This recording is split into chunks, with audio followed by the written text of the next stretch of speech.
La Escuela Normal Superior Profesor José Medrano, en el marco del 110 aniversario de la toma de Ciudad Juárez, en conjunto con el Museo Casa de Adobe y en colaboración con los alumnos de la Licenciatura en Enseñanza y Aprendizaje de la Historia, presentan. Hoy quiero hablarles de una población que nació a orillas de un río del norte de Chihuahua, que fue territorio de los indios mansos, hasta que llegó Álvar Núñez Cabeza de Vaca. De un pedazo de desierto pasó a ser conocido como Misión de Nuestra Señora de Guadalupe de Mansos del Paso del Río del Norte, gracias a la influencia de Fray García de San Francisco, quien cimentó las bases para el florecimiento de nuestra ciudad.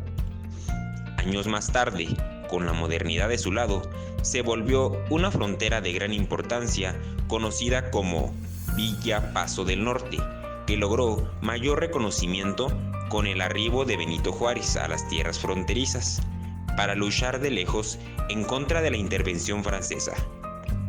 Hay que hacer notar que esta localidad alguna vez fue la capital del país, renombrándola en honor al benemérito de las Américas como Ciudad Juárez. Después de sus cambios en el nombre, la famosa frontera se vuelve clave en un movimiento social para lograr la unidad y reestructuración nacional, originada durante el gobierno de Porfirio Díaz, a causa del hartazgo de los campesinos y las minorías, representadas por Francisco I. Madero. Sin más que agregar, sean testigos del siguiente fragmento histórico ilustrado sobre la importancia de Ciudad Juárez dentro del proceso de la Revolución Mexicana. Nuestro país estuvo bajo control dictatorial desde finales del siglo XIX y principios del siglo XX, bajo el mandato del presidente don Porfirio Díaz, un hombre de porte militar y seguro de sí mismo, que no tenía la intención de dejar la silla presidencial. En dicha época no existía libertad de prensa. Cualquier artículo o noticia que hablaba mal del gobierno era dejado fuera de circulación. Se vivía con represión en la clase baja y las protestas estaban prohibidas. Además, existía una gran desigualdad social. Mientras la clase alta presumía estilos de vida europea, los indígenas tenían que aceptar el rechazo, la discriminación y hasta la expropiación de sus tierras. Un periodista estadounidense de la época, James Krillman, publicó un artículo donde Porfirio Díaz decía: "Puedo dejar la presidencia de México sin ningún remordimiento, pero lo que no puedo hacer es dejar de servir a este país mientras viva". Al saber esta noticia, se avivó un rayo de luz en aquellos que deseaban un cambio de gobierno, pero esto era falso. Porfirio Díaz no contaba con la intervención del personaje coahuilense, del hombre que dijo: "Al conquistar nuestras libertades, hemos conquistado una nueva arma. Esa arma es el voto", quien también proclamó: "Sufragio efectivo, no reelección". Sí, nos referimos ni más ni menos que a Francisco Ignacio Madero, debido a que Porfirio Díaz no mostraba ningún anhelo por dejar el poder, y a pesar de que Madero había ganado las elecciones, se tuvo que redactar el Plan de San Luis, proclamando e invitando a todos los mexicanos a levantarse en contra del dictador que no dejaba fluir la tan anhelada democracia. Este documento señalaba el 20 de noviembre de 1910 como el inicio del movimiento armado, pero el Estado Grande siempre se ha caracterizado por su iniciativa y liderazgo, así que 6 días antes de la fecha pactada, Toribio Ortega Ramírez, originario de Cuchillo Parado, hoy Coyame del Sotol, Chihuahua, levantó un grupo armado maderista, con el apoyo de don Abraham González. Al suceder esto, el gobierno federal se vio obligado a enviar militares al norte del país, aunque en realidad fue un golpe de suerte. Remitiendo tanto recurso humano al estado fronterizo, el gobierno dejó desprotegido al resto del país, lo que benefició a los revolucionarios atacando otras entidades y dividiendo las fuerzas para que tampoco pudieran controlar Chihuahua. Ahora vamos a mencionar el por qué es tan importante esta ciudad fronteriza en el proceso de la Revolución Mexicana. Existen datos en los cuales se afirma que al inicio del movimiento, Estados Unidos fue neutral, Pero el 6 de marzo de 1911, el presidente Howard Taft mandó batallones a la frontera, abonando económicamente a las fuerzas rebeldes. Aunque el extenso gobierno de Díaz trajo beneficios en los intercambios comerciales entre ambos países, en los últimos años el general resultó no ser tan fiel a su vecino norteamericano, pues mantenía relaciones con Japón e intervino en la política nicaragüense, acciones que dieron pie a los roces entre ambos mandatarios. Conociendo los intereses americanos y el apoyo que daban a las tropas revolucionarias, es lógico que se mantuvieran en el norte, donde garantizaban una cercanía con los patrocinadores, sin arriesgar el transporte hacia el centro del país, y si la guerra se prolongaba, también tendrían refugio al otro lado del río Bravo. Sin más que decir después del contexto histórico, hablemos sobre los hechos y los personajes. De aquellos seres humanos que con valor y coraje intervinieron en la lucha armada, glorificándose en la toma de Ciudad Juárez. Había gran rivalidad entre dos personajes que ya se han mencionado. Eran muy diferentes, pero importantes dentro de la historia. Francisco y Madero, con el ejército revolucionario, quienes eran hombres sin ninguna educación militar y sin salario. Y Porfirio Díaz, con su escuadra de federales que eran asalariados del gobierno. Desde febrero de 1911, gran parte de los comercios estaban cerrados. Familias y empleados se habían ido a El Paso, Texas, donde los hoteles estaban llenos. Para marzo, el movimiento maderista tomaba más fuerza, pues ya había tenido enfrentamientos contra el ejército federal. Pero como no había algo que les diera la delantera, vieron en Ciudad Juárez una oportunidad para fortalecerse, debido a su posición y concurrido paso como frontera.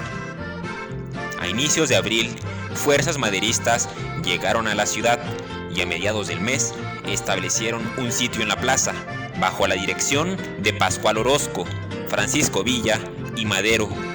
Pero este último había decidido no atacar la ciudad por las quejas de autoridades de Estados Unidos.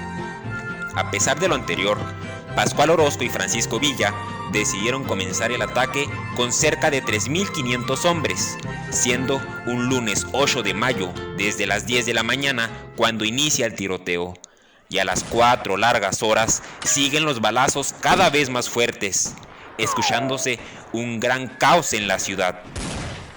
En las calles principales se oían gritos, descargas, caballos huyendo sin sus jinetes e incluso hasta la explosión de una bomba de los federales en un supermercado chino.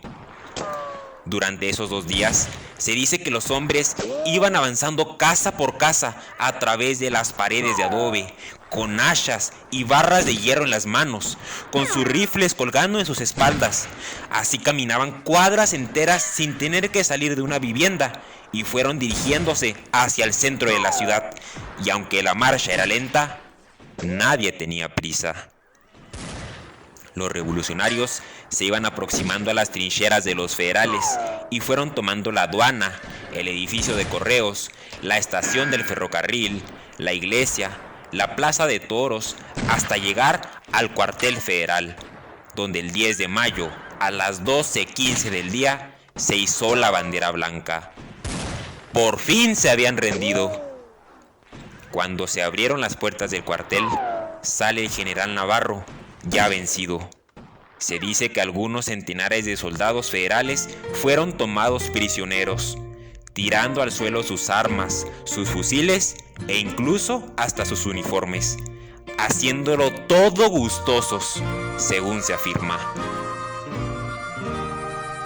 Fuera de la mancha urbana, actualmente ubicada en la calle Canutillo 2603, a unos cuantos metros de la línea divisoria con Estados Unidos, se encuentra una pequeña edificación que los norteamericanos ubicaban como la Casa Gris, por ser las fotos de la época a blanco y negro. Pero en este lado del río, hoy es llamada la Casa de Adobe. Durante 1911, fungió como despacho del presidente provisional, campamento, cuarto de guerra, mesa de negociaciones, cocina y hasta hospital, albergando a los que hoy conoceríamos como héroes revolucionarios. La fotografía que se muestra es de suma importancia por varias razones. La primera es que tenemos a varios hombres que lucharon y dieron la vida por la libertad del país, posando frente al campamento en donde se organizaban las emboscadas y estrategias que garantizarían el triunfo de la revolución.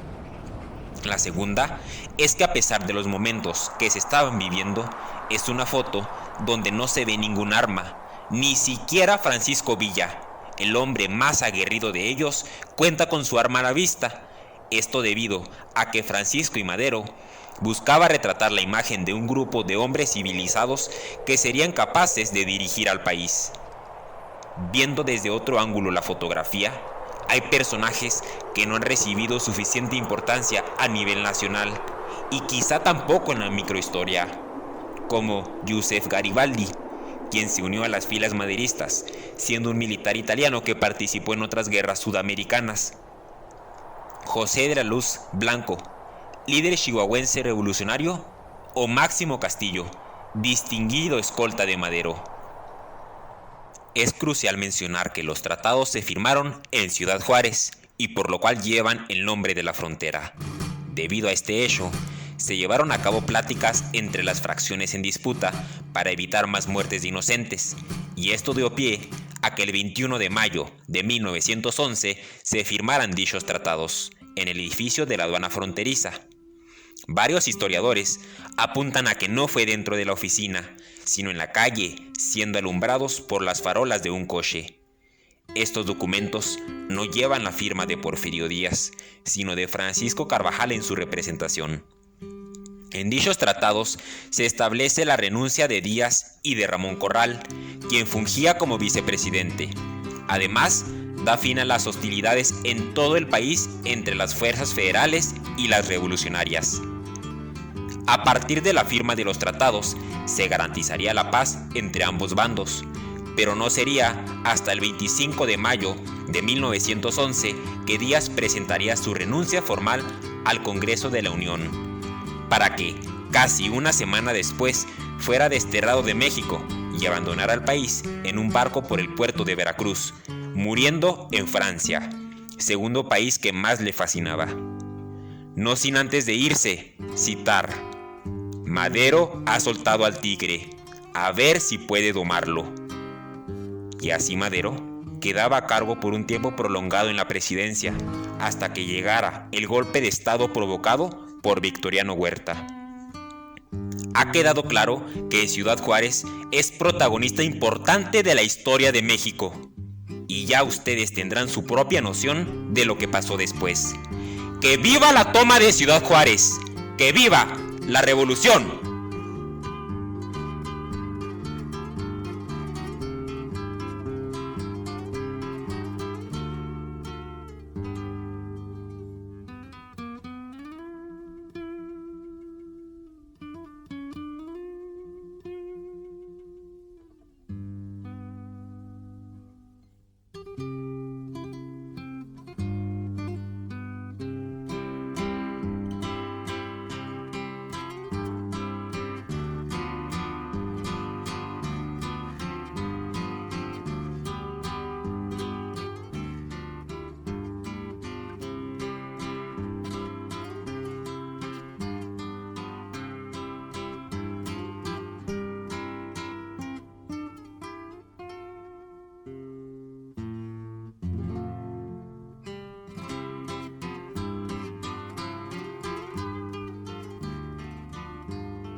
Hacer del magisterio una forma de servir a México.